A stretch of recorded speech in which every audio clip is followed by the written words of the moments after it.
صباح الفل، صباح الهنا، صباح السعادة، صباح سكر الزيادة. صباح سنة سعيدة عليكم. شوف الجو لما جت راح الجو أصلا بدأ يشتي.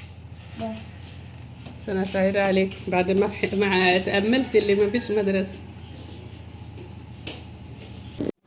السلام عليكم ورحمة الله وبركاته. كده بقى ودعنا نور أول يوم في الدراسة يا جماعة. عندنا هنا أول يوم للطلبة عندنا في الثانوي، يسكتوا باركولنا باركولنا باركولنا.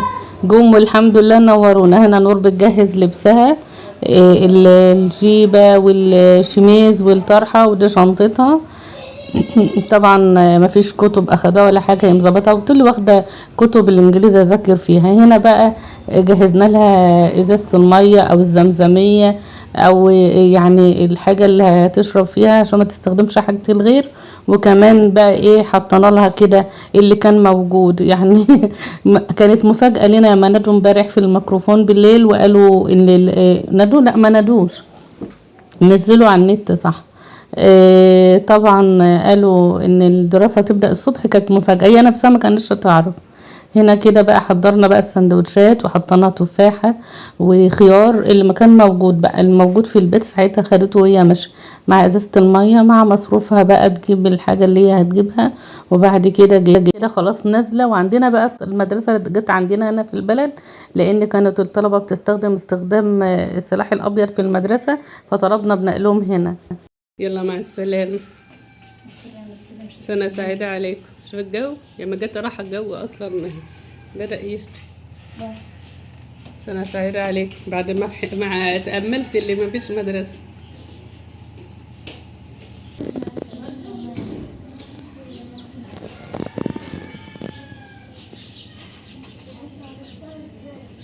بقى بالنسبة لنا للي بيسأل على المحل اللي كنا منزلين فيه البيجامات، هو محل روما للملابس التركي والمفروشات، متفرع من السكة الجديدة. كمان بجوار محل اللي هو ايه في ادوات منزلية كده. قبل اجيال تدخلوا من عند المحل اللي بيبقى عارض ادوات منزلية كده في شارع كده متفرع. تدخلوا نفس الشارع ده، المبنى على طول اللي جنب الادوات المنزلية. فهو محل روما للمفروشات والملابس التركي، متفرع من ايه بجوار الملكة، او متفرع من شارع الملكة في السكة الجديدة. هنا كده بقى خلاص، انا يعني بستعد عشان اروح الشغل. نور نزلت، راحت مدرستها، وما فيش الا دوب بس حاجات بسيطة. جهزت كده البامية، كانت الحاجة كانت عطياني. فقلت ايه اعمل بامية علشان خاطر بكرة عندنا السوق وكده، فهيبقى بقى سمك فراخ تبع الموجود. فهنا خلاص بقى ايه بامية جاية كده طازة من الغيط من الارض يعني. ربنا يجعل الخير دايما يا رب. بدأت ان انا امحها كده، حتى كنت بقول عبد الله هات على وانا بعملها عشان لو في اولاد صغيرين او حد لسه بادئ يتعلم، نوري له احنا بنعملها ازاي وحسب ما يقدر. بقى هنا بقى جبتها كده زي ما انتوا شايفين، جبت زي ما انتوا شايفين خلصتها.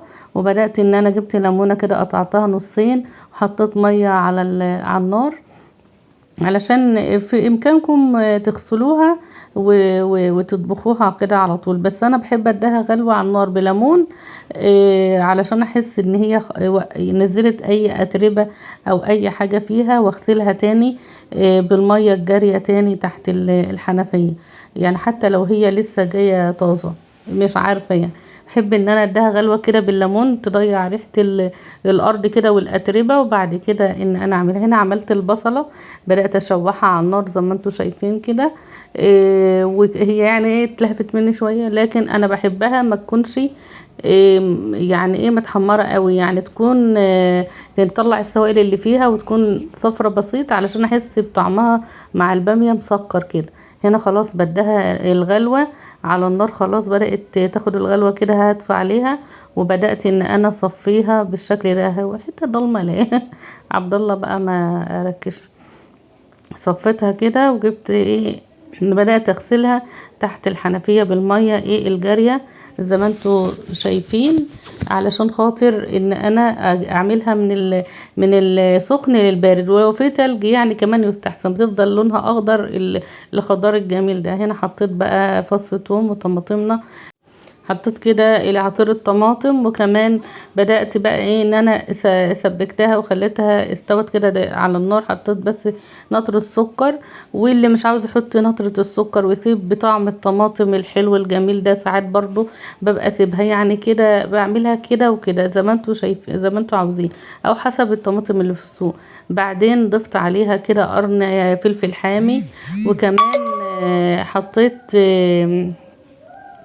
كمان حطيت عليها البهارات بعد كده بتاعتها.